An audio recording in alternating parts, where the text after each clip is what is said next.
it's interesting when you said, that the one you have to forgive is yourself. In Reb Zalman's, last decade of life, that was what he came to. That the final forgiveness that he had to do, that was the hardest and that had not been addressed, was self-forgiveness. There's a distinction here. We have to talk a bit about your guesting at the Sangha on April 29th. Yes, I wanted to ask you about that. I'm glad you brought it up. Well, I think this is perfect. So what I got out of your speaking from the view that I see the world is that forgiveness is often thought of as an action you take, but not as a context you come from.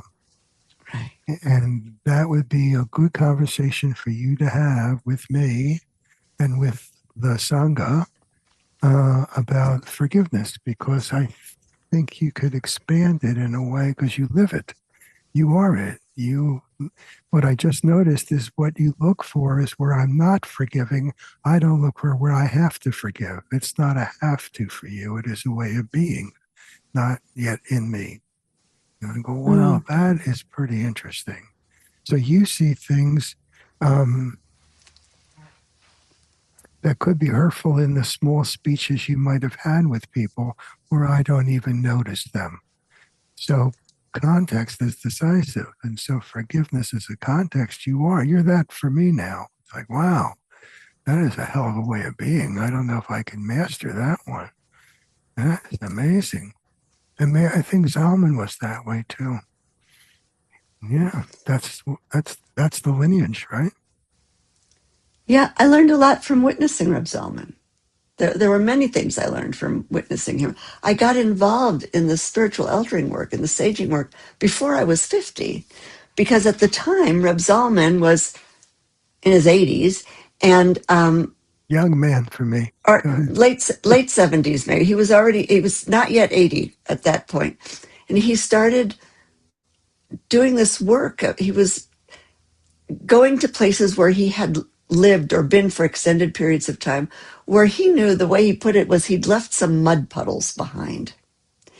And at this stage of his life, not knowing if this might be the last visit to that place, he wanted to mop up those mud puddles. He wanted to clean up those mud puddles. I just need to say this is natural. This is what I mean by archetype.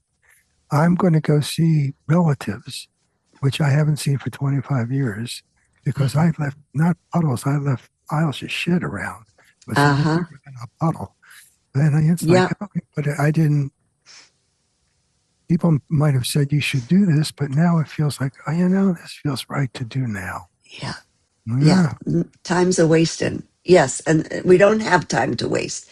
So I noticed that he was doing this thing when he went to these places, and he would talk about it in our sessions. He had a Friday morning regular study session with the rabbis here in town. So we were there every Friday morning at his home. And he would talk about this. Well, I'm going to Winnipeg, and I've put out I've asked my son to let people know that I'm going to be there. And if people have an issue with me, if I haven't reached out to them already to ask forgiveness, then I don't know that I did this thing. I'm not remembering. I want them to come to me. And he would entertain, people who were coming to him with their, in Yiddish, it's taina, with their complaints, with their tainas. I went home one day and I said to Victor, I don't want to wait until I'm, approaching 80 to do this work, because by then the mud's going to be all dry and caked, and it's not so easy to mop it up.